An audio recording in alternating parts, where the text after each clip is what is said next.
அன்னை வயற்றில் பிறந்த தொல்லை போ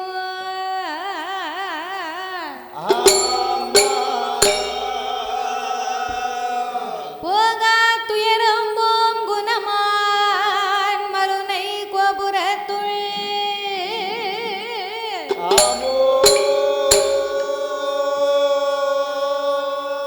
வீச்சிருக்கும் கணபதியை கை தொழுத காப்பே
ஆமையா என் நம்பிகை அங்கையர் கண்ணி அகிலாண்ட கோடி பிரம்மாண்ட நாயகி ஆமா அம்பிகை உச்சி மாகாளி உலகம்மாள் என கருள் புரிவா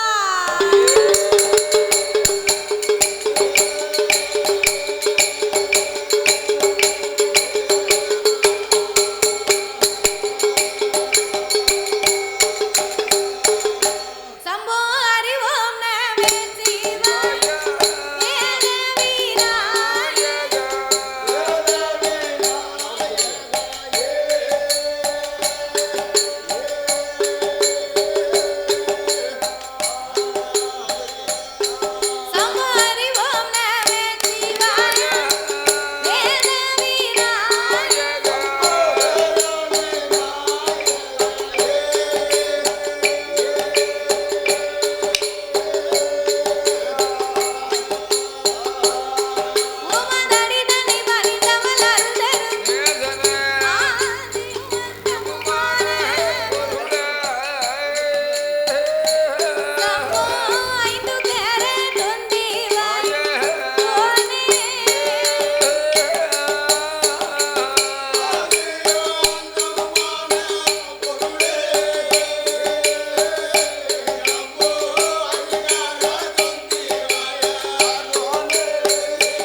அவன் தான் வரமாட்டேன்னு இருந்தான். சாமி கணபதியே என் கூறு கணபதியே என் கூறு அப்பனை கனவிலே உணவதியாறு முகே சாமி குஞ்சேரமே உமைப்பா பாடுவோமே ராமா பலகாலம் உமை தொடர்வே தேடுவோமே ராமா நாங்கள்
வீகரே விருத்தம் போட்டாரு தங்கம் உலகில் காதிபர் செங்கி அவர் புலவர்மா காட்டு மல்லி பூத்தரியும் அடைய நல்லு நகரி வாழும் கட்டு கட்டகவி வாழும் கனநாத நாமம் கலி உலகில் காதிபர் கலி உலகில் கணபதி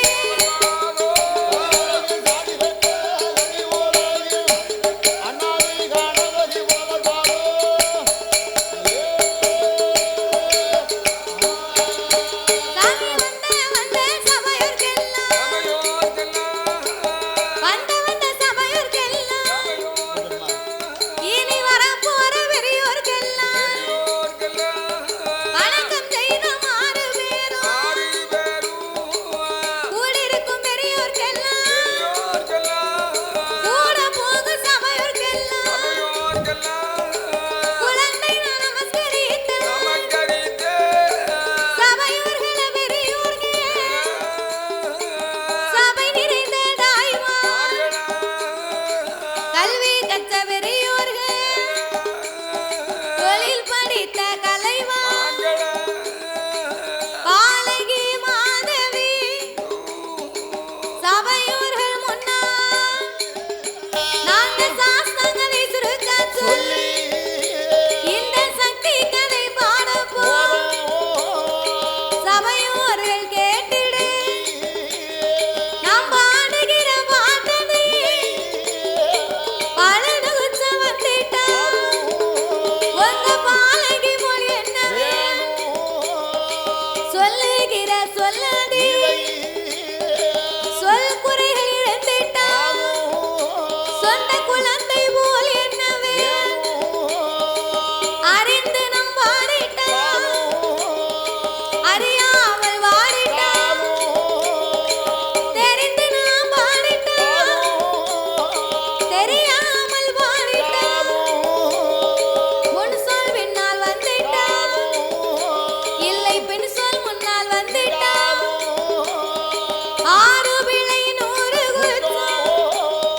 ஆறு பிள்ளை நூறு எங்களை ஆதரிக்க வேணும் ஐயா.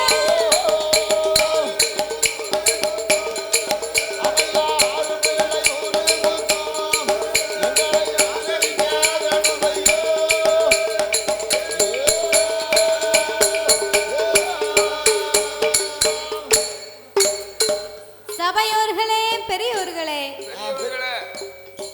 சபை நிறைந்த என் தாய்மார்களே பெரியோர்கள் சபையோர்கள் என்னை பெற்றெடுத்த தாய்மார்களே கல்வி கற்ற பெரியவர்களே தொழில் படித்த கலைவாணர்களே வருங்கால மாணவ செல்வங்களே வாலிபர் இளம் சிங்கங்களே அதாவது இந்த வத்தகரெட்டிப்பட்டி மாநகரத்திலே மக்களை காத்து ரட்சித்து என்றென்றைக்கும் கிருபையோடு கொலுவிருந்து வரக்கூடிய என் நம்பிகை அங்கையர்கண்ணி அகிலாண்ட கோடி பிரம்மாண்ட நாயகி அருள்மிகு என் தாயாகப்பட்ட உலகம்மன் உச்சி மாகாளியம்மன் திருவாலயம் இந்த ஆலயம் அப்பேர்பட்ட இந்த அம்மனுடைய திருவாலயத்தில் கார்த்திகை மாத திருவிழாவை முன்னிட்டு இன்றைக்கு ஒரு நேர நிகழ்ச்சிக்காக மட்டும் நாமளுடைய வில்லிசையை இன்னைக்கு வரவழைத்து உள்ளார்கள் இரண்டாவது வருடமும் நாமளை வரவழைத்த அனைவர்களுக்கும்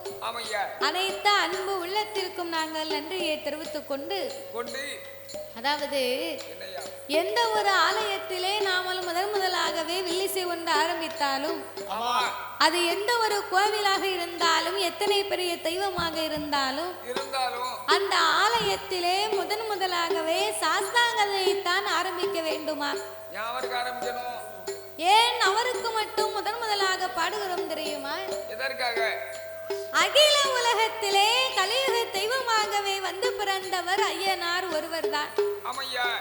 அப்படின்னா நம்ம எல்லாம் தாய்க்கும் தந்தைக்கு வந்து பிறந்த சாதாரணப்பட்ட மானிட மனுக்கள்.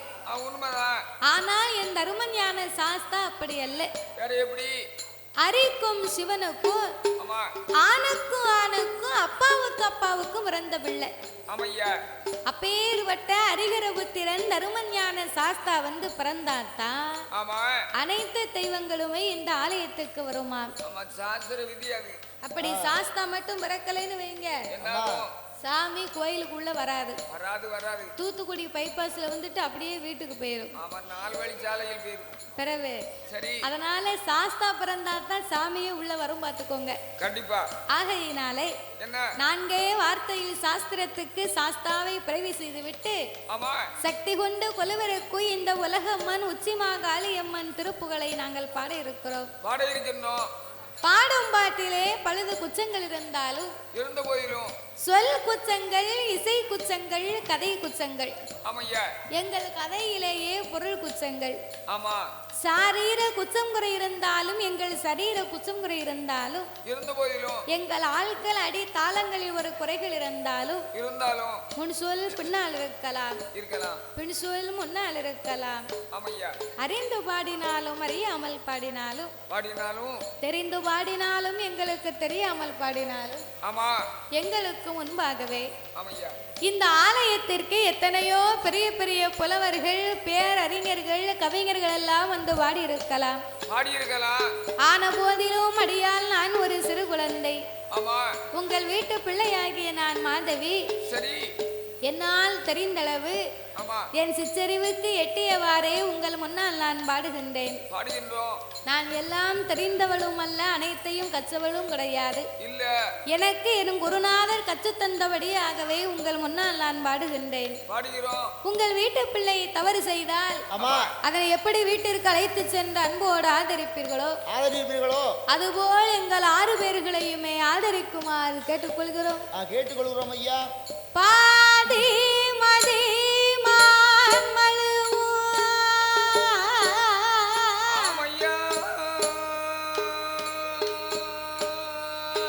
கங்கையோடு பாம்பணிந்து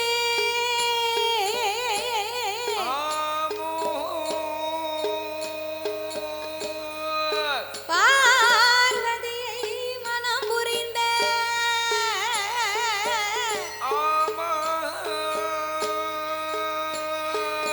ஆதிசிவன் மோகமதி கலிதமாகி அச்சுதா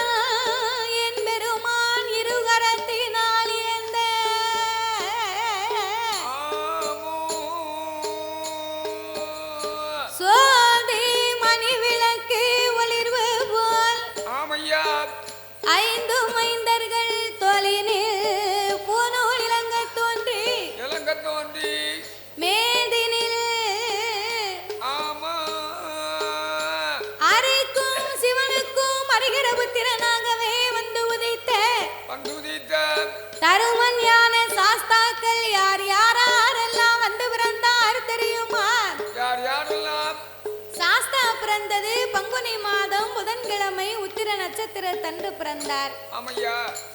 அவர் பிறந்த கிரகம் என்ன தெரியுமா? பங்குனி மாதம் புதனது உத்திரம்.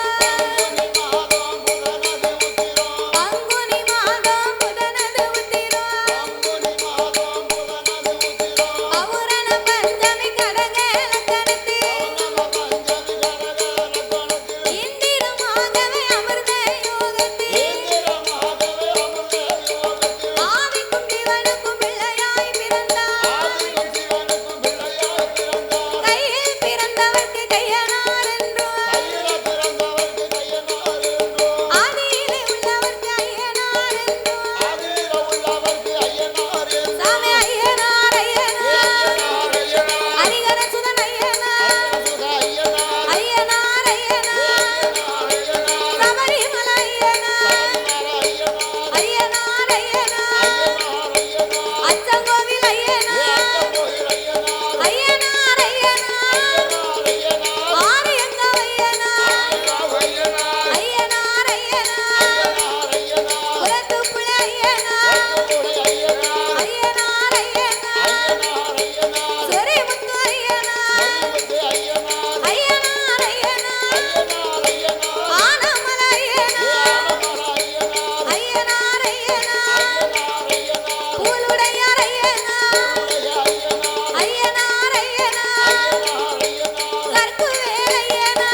கொலை போடுங்கன்னா கன்னத்துல கை வச்சாலும் பார்க்கல என்ன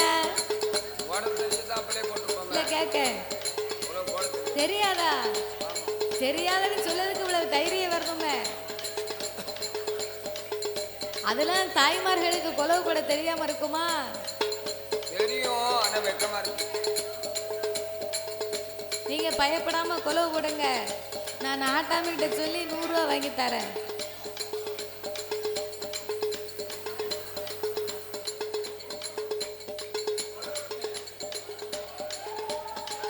தாய போடுங்கம்மா ஒரு குலவ பொன்னான மை குலவ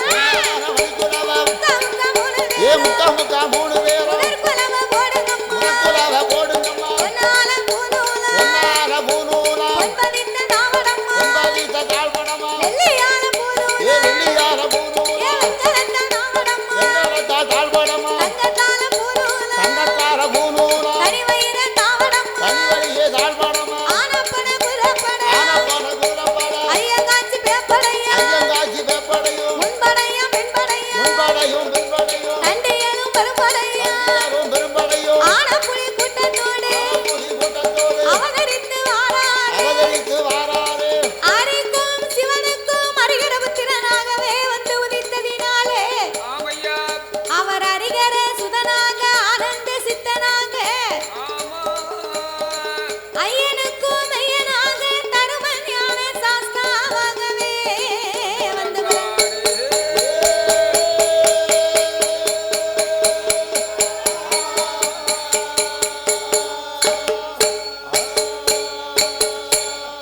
சாமி ஆதிவள்ளி கைலாசத்தி ஆதிவள்ளி கைலாசத்தி ஆணி பெண்ணா முடி உலங்கு யாரெல்லாம் கொலைவிருந்தா அரணாரோடு பார்வதியும் ஆனந்தமாய் கொலைவிருந்தா இந்திரலோகம் தன்னதிலே இந்திரனா சந்திரனா சூரியனும் கொலைவிருந்தா சத்தியலோகம் தன்னதிலே கதிர்முகம் சரஸ்வதியும் சந்தோஷமாய் கொலைவிருந்தா வைகுண்ட லோகத்திலே பச்சை மாறு லட்சுமியும் அங்கே லட்சுமி பவுசுடனே கொலைவிருந்தா அங்கே பவுசுடனே கொலைவிருந்தா லட்சுமியோ லட்சுமியோ ஏ லட்சுமி அங்க பௌசுடனே கொலுவிருந்தா ஐயா பௌசுடனே கொலுவிருந்தா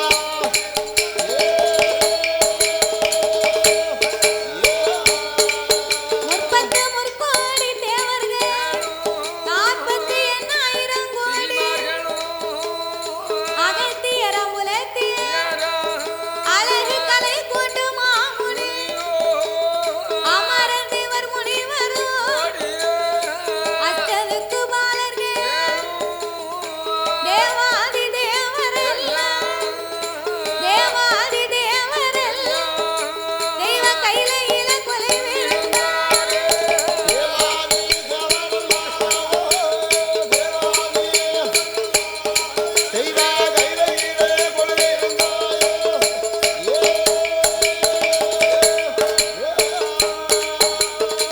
அப்பேறுபட்ட இறைவன் வாழும் அந்த கைலாச வாசலில் அந்த கைலாச வாசலில் ஆண்டவனாகிய சாட்சாதி சிவபெருமானோடு சிவபெருமானோடு இன்னும் யாரெல்லாம் கொலைவிருந்து வருகின்றார்கள் யார் யாரெல்லாம் ஆகாயத்தி சூரியன் ஆகாயத்தி சூரியன் அன்புகுளி சந்திரன் ஆகாயவாணியும் ஆகாயவாணியும் அன்னை கங்காதேவி ஆகாயவாணியோடு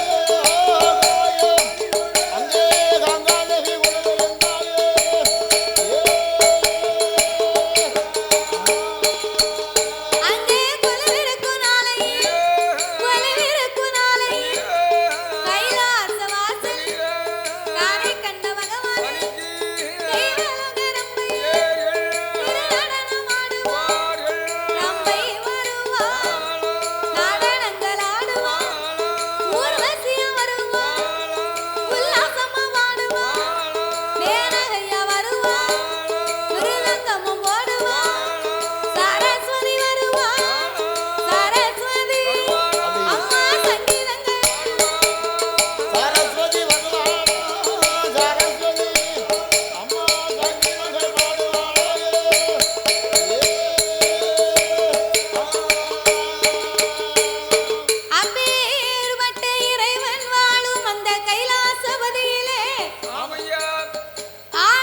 கொலுவிருந்து வருகின்றார். அப்படி கொலுவிருக்கும் இறைவனாகிய சிவபெருமான் சிவபெருமான் 14 உலகத்தை இறைவன் படைத்து அழகா படைத்து 224 புவனங்களையும் ஆண்டவன் படைத்தார்.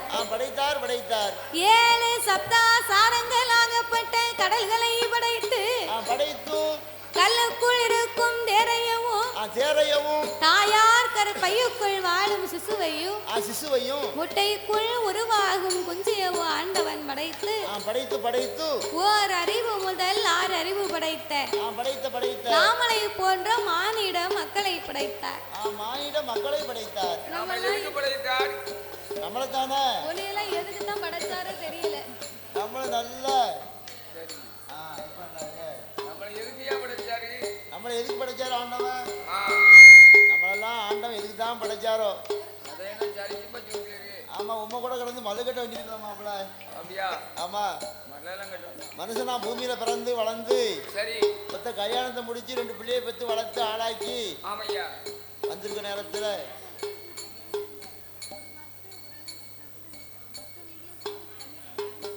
இதெல்லாம் குறைச்சி வச்சிருக்கோம் ஐயா. அது மட்டும் தான்.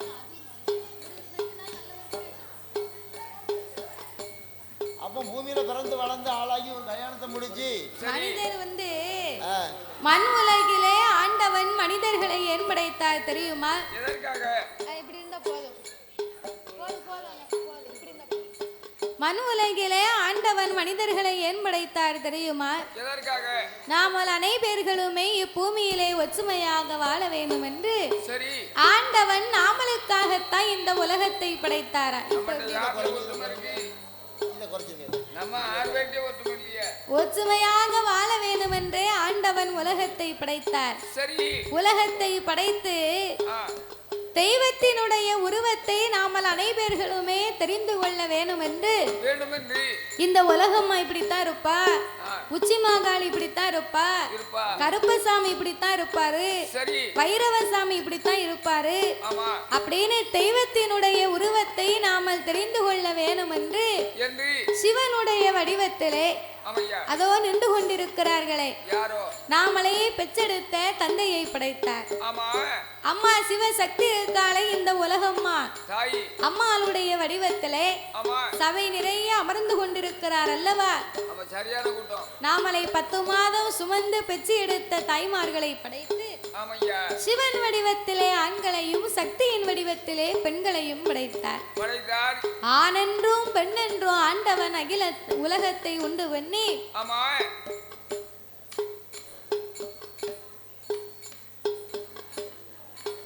இப்படி உறங்கலாமா? நானும் இப்பதானே கதையை ஆரம்பிச்சிருக்கேன். கதையை ஆரம்பிக்கும் முன்னே அவ கன்னத்துல கைய வச்சு உறங்க ஆரம்பிச்சிட்டாவோ. அது தாய்மாரெல்லாம் நல்லா சாப்பிட்டு வந்திருப்பாங்க. கோவில் கொடை விழானா விரதம் இருப்பாங்க. அப்படி இப்படியுமா அலைஞ்சிட்டு கொஞ்சம் எதையாவது வயத்தை பட்டி போட்டிருப்பாங்க. இன்னைக்கு விரதம் இருக்கத்தான் செஞ்சிருப்பாங்க. பெரும்பாலும் ரொம்ப தீவிரமா இருந்திருக்க மாட்டாங்க. அதனால நல்லா சாப்பிட்டு வந்ததுக்கும் மண்டபத்துல காத்தாடி ஓடுறதுக்கும் கீழே தரவர நல்ல கூலிங்கு. நான் படிக்க பாட்டுக்கு உங்களுக்கு தாலாட்டுது மாதிரி இருக்கு. இருக்கும்ல. அப்போ இந்த ஆண்டவனாகிய பகவான் உலகத்திலே மனிதர்களுக்கு மட்டும்தான் 6 அறிவை கொடுத்தாரா.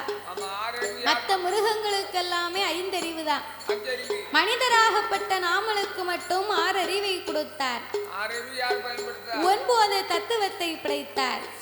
3 ஆசைகளை கொடுத்தார். நீயே 6வது அறிவு உபயோகப்படுத்தலன்னா வேற யார் உபயோகப்படுத்துவா? நீயே ஒரு ஓரமா வச்சிருக்க. வேற எங்க மத்தவங்களை சொல்லதுக்கு எங்க இருக்கு? நீ இருக்கல, நீ தான் பெரிய மனுஷன். உனக்கு அறிவு இல்ல, அப்புறம் எங்களுக்கு எங்க அறிவு இருக்கும்? நிக்க வேண்டியதானே. அப்ப இந்த ஆண்டவன் என் சான் உடம்பை கொடுத்தார். நாமளுக்கெல்லாம் ஒரு சான் வயற்சை கொடுத்தார். எனக்கு மட்டும் ஒரு சான் கூட ஒரு அரை சான். உனக்கு ஒரு சான் ஏன் கூட இருக்குன்னா இந்த நாய் வயிறு சொல்லுவாங்க பாத்திருக்கியா? அப்படியா? நாய் எத்தனை தெருவுல சாப்பிட்டாலும் அதுக்கு வயிறே தெரியாது. அதே மாதிரி அத மாதிரி உன் வயிறு அப்படி ஒரு வயிறு. வயிறு வந்து நீள வயிறு. சரி. அப்ப எண்சான் உடம்பை கொடுத்தார், ஒரு சான் வயிற்றை கொடுத்தார். ஆமையா. ஒரு சான் வயிறுன்னா ஒரு வயிறு இருக்குது ஒரு சாணு தான். அதுக்கு பாடுபடுவதுதான் பெரிய காரியமா இருக்கு. காலையிலையும் பகல்லையும் நைட்டு ராத்திரின்னு பாராம ஊரு விட்டு நாடு விட்டு மாவட்டம் விட்டு தேசம் விட்டு எந்த ஊருக்கு கூப்பிட்டாலும் போயிட வேண்டியது. எதுக்கு? வில்லு பாட்டை படிச்சு 10 ரூபா கிடைக்குமா, 1 ரூபா சாப்பாடு கிடைக்குமான்னு எல்லாம் இந்த ஒரு சான் வயிற்றுக்கு தான் இந்த பாடு. சரியான சாப்பாடு, சரியான ஏற்பாடு. அப்போ ஆண்டவன் எண்சான் உடம்பை கொடுத்து ஒரு சான் வயிற்றை கொடுத்து அதற்கு தகுந்த உழைப்பை கொடுத்து நாமளுக்கு ஊதியத்தையும் கொடுத்து வருகின்றார்.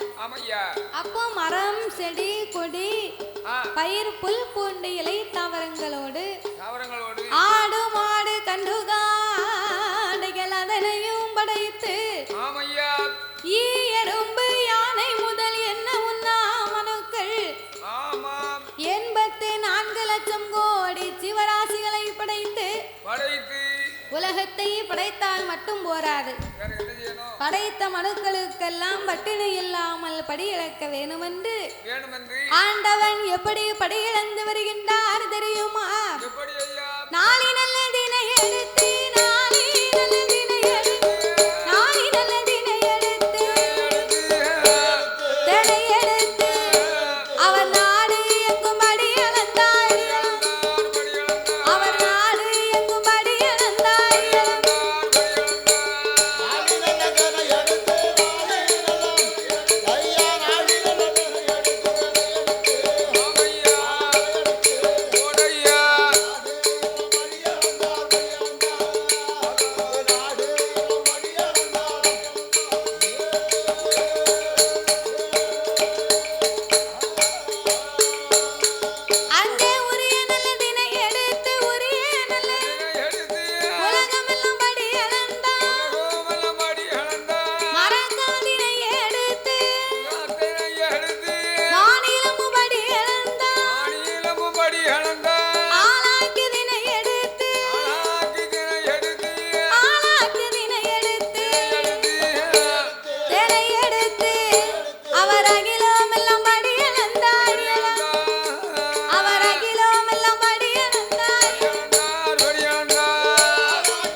பணிவிடையை செய்தார். களைத்து வருவார் என்று களைப்பாறை கொடுத்து இளைத்து வருவார் என்று இளைப்பாறை கொடுத்த பார்வதி படியிழந்த ஆண்டவனுக்கு பாலும் பழமும் கொடுத்தாளாம் அந்த பார்வதா தேவி. அவதான் பொண்டாட்டியா? ஏன் வீட்டுல இருக்க ஆட்சியை பார்க்க பொண்டாட்டி மாதிரி தெரியலையா? சரியில்லை.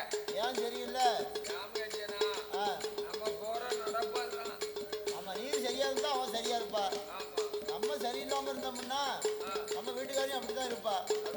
அம்மா அம்மா உழைச்சி கொண்டு கொடுக்கறத கையில கொடுத்தோம்னா அவன் சோத்த கறியை பொங்கி வைப்பா. நம்ம உழைச்சி கொண்டு போறத வேற எங்கேயாவது கொடுத்துட்டு போனோம்னா அப்ப அவன் என்ன செய்வா? அதாவது கட்டிய மனைவி கணவன் மனைவின்னு சொன்னா ஒருத்தருக்கு ஒருத்தர் மதிப்பா இருக்கணும்னா நம்ம நடந்துக்கிறத வச்சுதான் அவர் மதிப்பாரு, அந்த அம்மா மதிப்பா. அதனால நல்லபடியா போனா தானே அந்த அம்மா நல்லபடியா மதிப்பா. நீ பண்ணத சேட்டைக்கு ஒன்னையெல்லாம் மதிப்பாளா?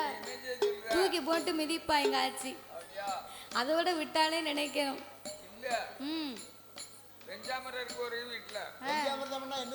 விளக்குமாறு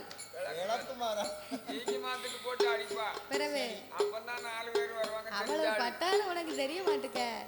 4 பேர் தெரிஞ்சால் வந்தோடனே இன்னைக்கு அதுக்கு முடிவு தெரிஞ்சிருங்களா? இன்னைக்கு தெரிஞ்சிடும். என்ன தலையெல்லாம் தூசியா இருக்கு, மாசம் கிட்ட நெருங்கிடுது, அதெல்லாம் முடிவு சரியா வந்துடும். இல்ல அப்படின்னு சொல்லுவா.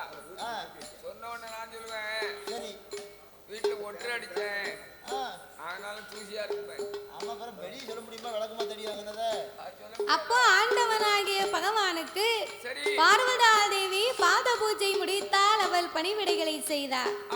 கலைப்பாறு இலைப்பாறு கையிலே இருக்கும் போது அந்த பகவானை இழைத்த பார்வதி, ஆண்டவா பரம்பொருளே, நீங்க உலகம் எல்லாமே படியிழந்து வாருங்க. அப்ப உலகம் எல்லாம் நீங்க படியிழந்து வரும்போது உலகத்திலே உள்ள மக்கள் எல்லாம் யாரை வணங்கி வருகிறார்கள்? அம்மா பார்வதி, உலகத்தை நான் படைத்தேன், பாதுகாத்தேன், படியிழந்து வருகின்றேன். ஆண்டவன் 10 பொருளுக்கு அர்த்தமாக இருந்து வருகிறேன். அம்மா 10 பொருளுக்கு அர்த்தம் வேண்டா என்ன தெரியுமா? ஒன்றாண்டி சிவ உடைய வேணும் நந்தாண்டி, ஒன்றாண்டி சிவ உடைய வேணும் நந்தாண்டி, தாயே இரண்டும் இரண்டாண்டி ஈஸ்வரனோ,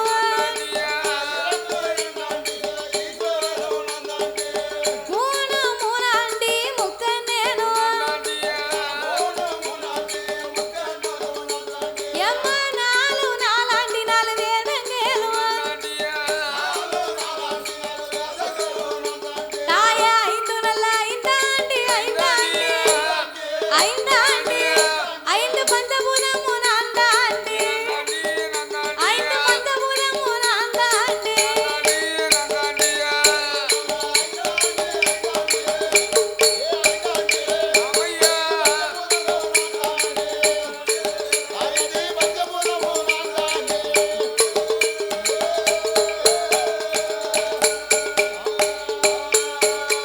எம்மா 6 அது சாஸ்திரம் நந்தாண்டி, 7 ஆண்டியல் சமுத்திரமோ, 8 ஆண்டி 8 திசைகளும் நந்தாண்டி, 9 ஆண்டி நவக்கிரகம் நந்தாண்டி, 10 நல்ல 10 நல்ல 10 நல்ல 10 ஆண்டி 10 ஆண்டி 10 ஆண்டி பகவானு நான் தாண்டி, ஏ பகவானு நான் தாண்டி,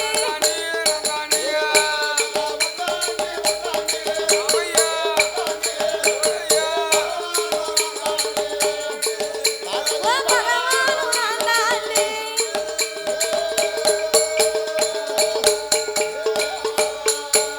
நானும் அசைந்தால் அசையும் அம்மா அகில இந்த உலகமே, நான் கண்ட நகரும் அம்மா நான் படைத்த உலகமே. அடியே பார்வதி, நான் அசைந்தால் அசையும் அகில இந்த உலகம் எல்லாம், நான் நகண்டால் நகலும் நான் படைத்த உலகம் பார்வதி.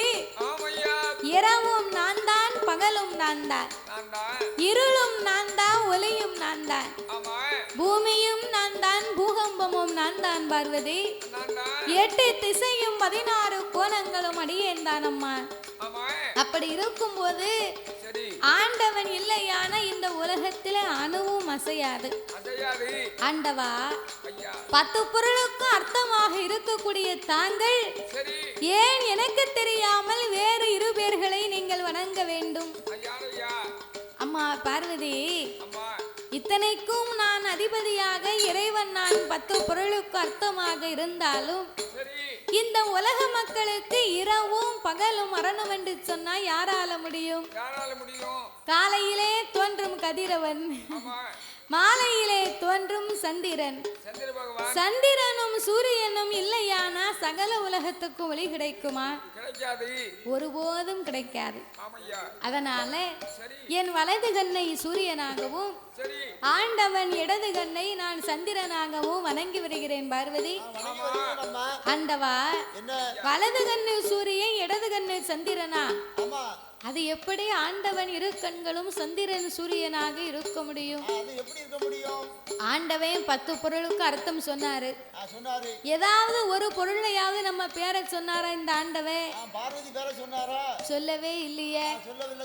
அப்ப இந்த ஆண்டவன் கண்ணை பொத்தி இன்னைக்கு சூரியன் வாராரா சந்திரன் வாராரான்னு நம்ம பாத்துருவோமே.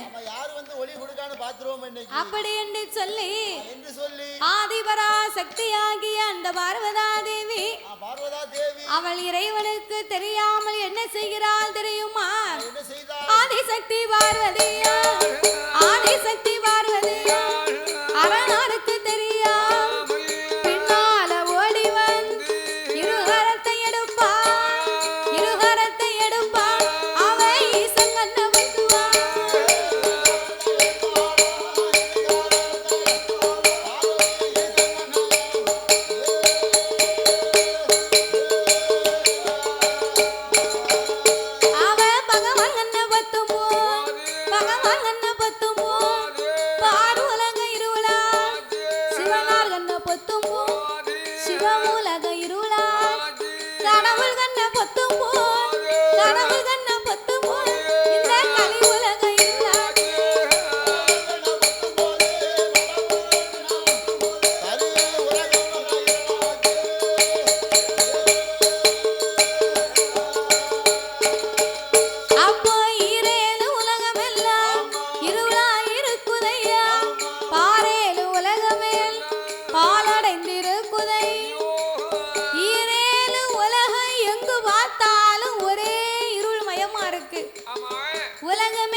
இருட்டுக்குள்ள ஒரு வேலையும் பார்க்க முடியாது.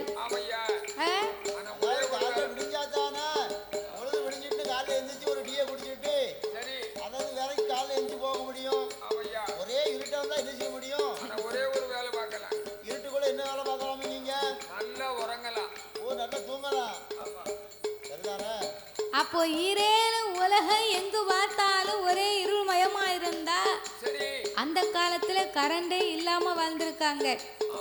கரண்டே இல்லாம வாழ்ந்தாங்கன்னா இந்த சின்னதா இருக்கும் பாரு ஒரு லைட்டு, சிமிழி லைட்டு, அதை வச்சுக்கிட்டே பெரியவங்க ஒரு கோட்டை நெல்ல அவிச்சு தட்டிடுவாங்க. அப்படி வேலை பார்த்துருக்காங்க அப்போ. இப்போ கரண்ட் இல்லாம நம்ம ஒரு தேங்காவை கூட அரைக்க முடியாது. தேங்காவை ஏன் அரைக்க முடியாதுன்னா மிக்ஸி இருந்தா தானே இப்ப அரைக்கா. அப்போ அம்மியில என்னத்தையாவது அரைச்சாங்க. இப்ப மிக்ஸி இருந்தா தான் அரைக்க முடியும்.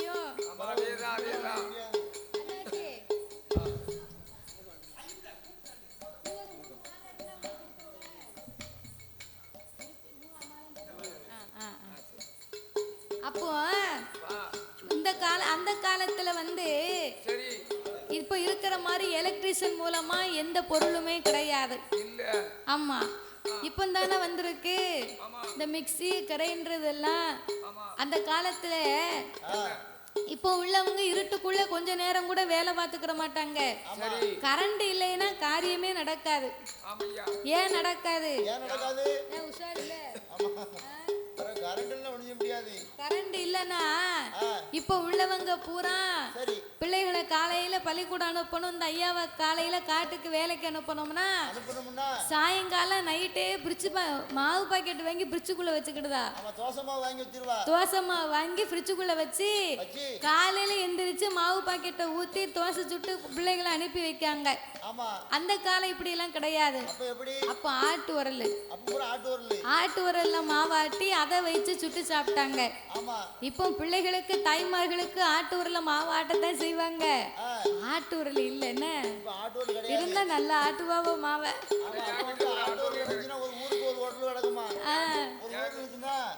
அந்த ஊருக்கு ஒத்த உரல் தான் நடக்குமா? அந்த வருஷம் கீவில நின்று மாவு ஆட்டுவாங்களா உங்க தெருவுல? உரல் கிடக்கு. சரி தெரியுமா என்ன? வலது கைட்டு குழவியை பிடிப்பேன். குழவி பிடிச்சி இடது கைட்டு மாவட்ட வலது கைட்டு குழவியை பிடிச்சி இடது கைட்ட மாவாட்டினா என்னமா மணக்கும் மாவு? சூப்பரா இருக்கும். சரி அதாவது அந்த மாதிரிக்கு ஆட்டிட்ட கைட்டு தள்ளி வலது கைட்டு விடிய காலம். சரி அந்த மாவு இந்த இடது கைட்டு தான் நான் வந்து விளைவேன். ஆமா அந்த மாதிரிக்கு காலையில கல்ல வச்சு தோசை சுட்டோம்னா சாதா தோசையா அட தோசை எப்படி குலவிய வலது கையில பிடிச்சி இடது கையில மாவை தள்ளி அதை அரைச்சி இடது கையில வலிச்சு இடது கையில உப்பு போட்டு கழுவணுமா. குளத்துக்கு போவாரோ குளத்துக்கு போக மாட்டாரோ. விளங்குத கையினா நாங்கெல்லாம் சாப்பிடணும்ல மனுஷங்க தானே. அந்த மாதிரி பாட்டியனா வீட்டுல கியூல நிக்கும். இதுக்கு மாவு பாக்கெட்டுக்கு அப்போ மாவு வியாபாரம் பார்க்கவோ. வியாபாரம் பார்த்த பிறகுதான் மத்த வியாபாரம் நடக்கும். ஏன்னா உங்க கை பக்கம் அப்படி அப்போ அந்த காலத்துல ஆட்டு உரல் இருந்ததுனால ஆட்டு உரல்ல மாவாட்டினாங்க. இப்ப தாய்மார்களுக்காக ஏற்கனவே கிரைண்டர்னு ஒண்ணு கொண்டு வந்தாங்க. லட்சுமி கிரைண்டர்னு அப்ப ரொம்ப பேமஸ். அந்த கிரைண்டர்ல கொஞ்ச நாள் மாவாட்டி பார்த்தா பிறகு இவங்களுக்கெல்லாம் அந்த கல்லை தூக்கி கழுவ முடியலையாம். இந்த கிரைண்டர் கல்லை தூக்கி கழுவ முடியலன்னு அந்த கிரைண்டர் தூக்கி தூர போட்டாச்சு. பிறகு இந்த கவர்மெண்ட்ல இருந்து ஒரு சின்ன கிரைண்டர் கொடுத்தாங்க. அது ரெட்டை பைதா மாதிரி இருக்கும். ஆமா அதை தூக்கி உள்ள போட்டு அதை வச்சு மாவாட்டுனா அது கொஞ்ச நேரம் மாவாட்டுது. பிறகு திடீர்னு ரிப்பேரா போயிருது. ஆமா பிறகு என்ன செய்ய? அதுக்கு பிறகு அந்த கிரைண்டர் வேண்டாம்னு தூக்கி தூர போட்டா. இப்ப இந்த தாத்தாவை மாதிரி மாவாட்டி வியாபாரம் பண்ணணும்னு ஆசைப்படுறவங்க மட்டும் வீட்டுல தோசை மாவை ஆட்டி அதை பாக்கெட்ல ஊத்தி தோசை மாவு இப்ப தெருவுல விக்கி. ஆமா அதை வாங்கி காலையில தாய்மார்கள் எல்லாம் இட்லியை சுட்டு தோசையை அவிச்சு. எங்க ஊர்ல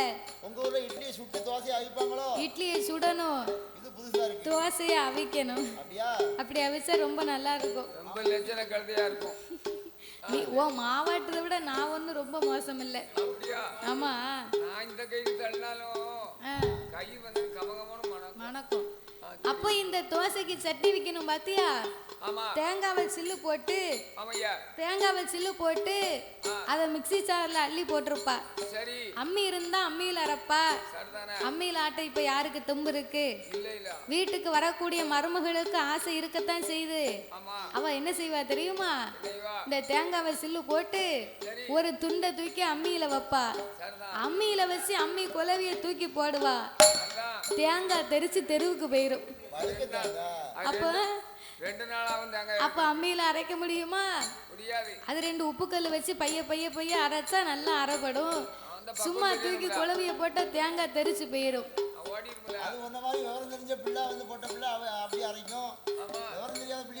ஆமா நான் நல்லா அரைப்பேன் அம்மியில.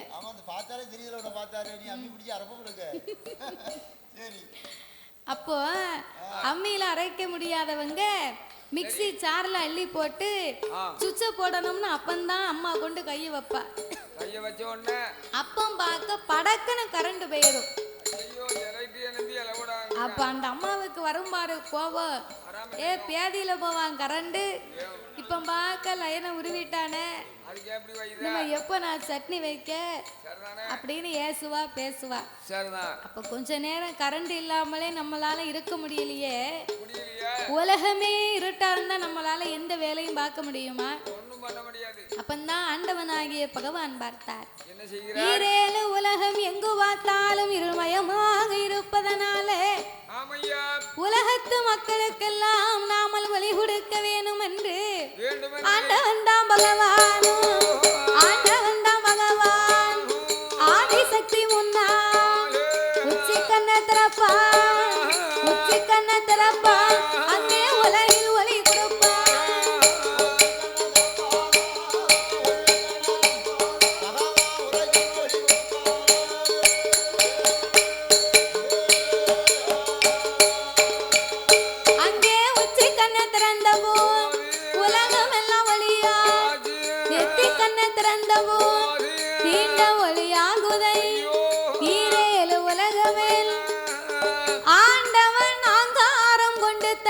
கண்ணை திறந்த மகிமையினாலே உச்சி கண்டிறந்த அக்கினை பொறிகள் பறந்து அதிலே இருந்து ஆங்கார ஓங்கார ரூபங்களை கொண்டு காளி அம்சத்திலே வீர சொரூபத்தோடு ஒரு பெண் வந்து பிறந்தார்.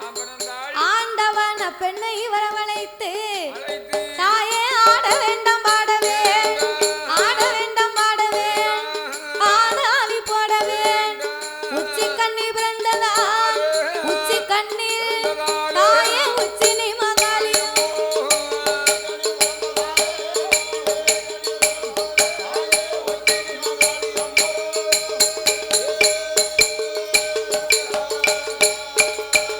தாயே உச்சி கண்ணி பிறந்ததா உச்சி நீ மகாளியம் நாமம் கொடுத்தவோ உச்சி கண்ணிலே நீ ஆங்காரம் ஓங்கார ரூபங்களை கொண்டு பிறந்ததனால உலக சக்தி உச்சி நீ மாகாளி அம்மா உன் பெயர் என்று வரம் கொடுத்து ஆண்டவன் வடக்கு வாசல் கோட்டையிலே அமர வைக்க அவ உச்சி கண்ணில பிறந்ததுனாலதான் உச்சினி மாகாளின்னு பேரு.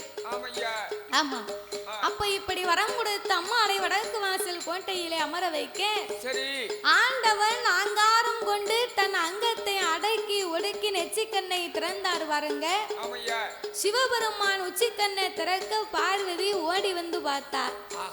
இறைவனுடைய இரண்டு கண்களை மறைத்திருக்க இந்த மூன்றாவது ஒளி எங்கிருந்து வருது அப்படின்னு எட்டி பார்க்க பார்வதி பகவானுடைய உச்சி கண்ணை பார்த்தால. பகவானுடைய உச்சி கண்ணை பார்த்த உடனே